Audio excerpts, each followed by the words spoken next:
kuma haramun ne. Tunda haramun ne shari'a ba ta duba wannan wahala. Ko bankuna da suke cin riba aka ce riba ne haramun ne, ai su ma suna wahala ko suna gini ko su kama haya suna biyan ma'aikata kaza, to ai ba za a ce to ina ladan wahalan su ba. Domin wannan babi ne na ciniki ba babi ne na ijara ba. Idan ijara ne sai a ba mutum katin, sai in ce wane je ka banki ka je ka ciro min kuɗi, in ka je ka da sai in baka naira 500 ladan cirowanka. Kaga wannan ya koma babin ijara kenan. So saboda haka wannan ba abin nan ba ijara bane, babin sarfu ne ko babin canji ne, ciniki ne, sayan kuɗi da kuɗi ne. Ko manzo sama ya riga gaya mana cewa da zinari da azurfa da sha'ir da waye, ma'ana kuɗi da kayan abinci dole ne zama mislan bi mislin yadan bi yadin, faman zada aw istazada faqad arba, daidai wa daida, hannu da hannu, duk wanda ya ƙara ko aka ƙara masa ya ci riba, wannan haramun ne.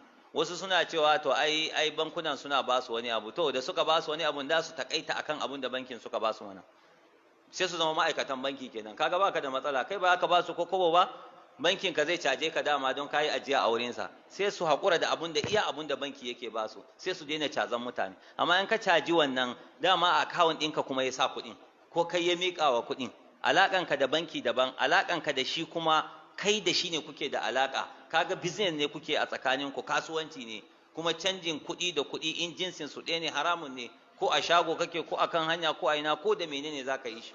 Saboda haka wannan baya halatta.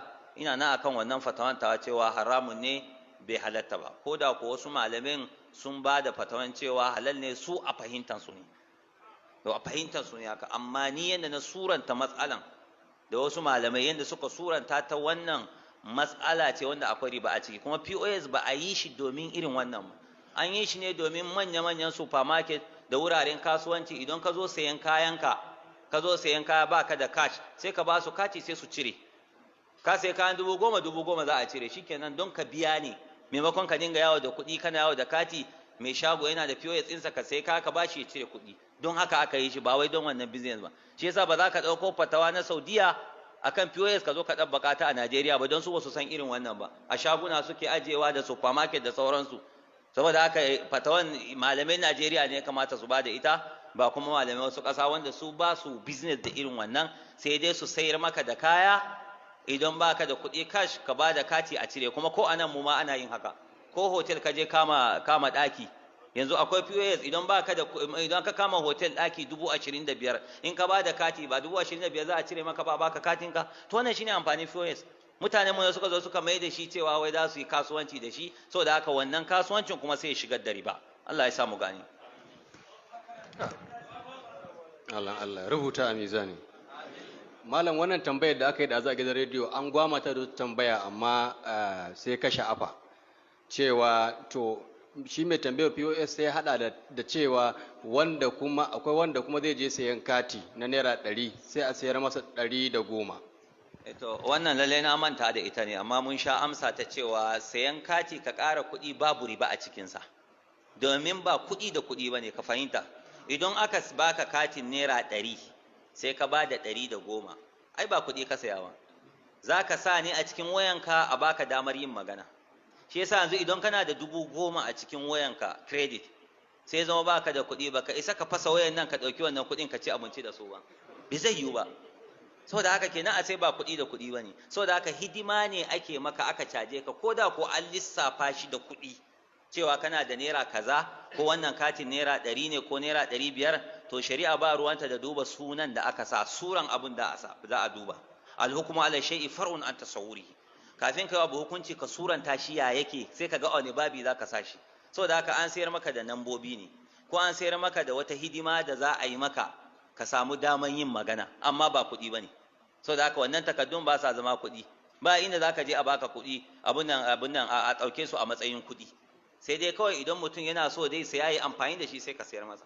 Shi yasa idan su kansu wanda suke saran katin, ba ana sayar musu naira nawa ake sayarwa na 500,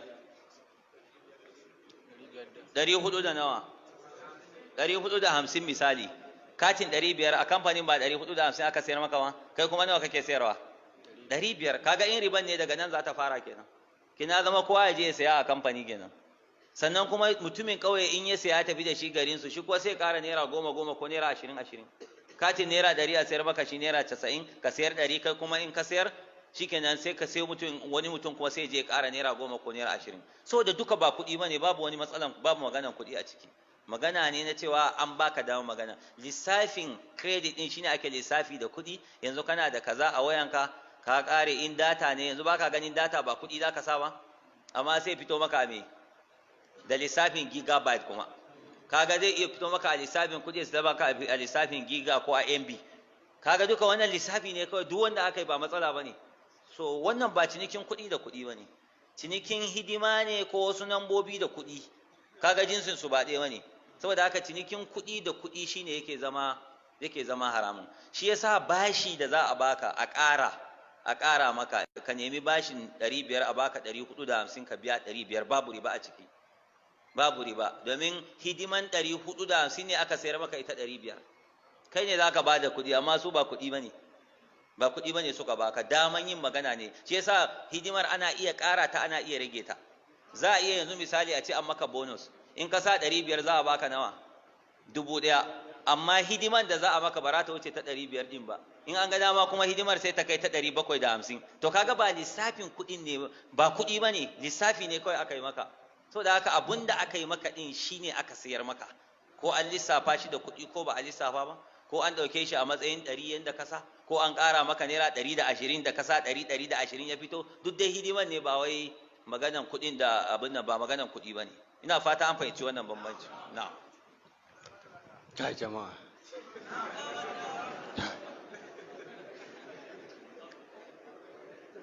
Allah ya saka. Malai ce ni dai da ba musulma bace. Sanadin aure na musulunta a shekara 17. Amma yanzu musulunci yana mun barazana. Ina son aure na ya mutu, kuma ina tsoron shirka. Tace mijina da abokiyar zamana suna blackmailing dina akan ni da musuluncin.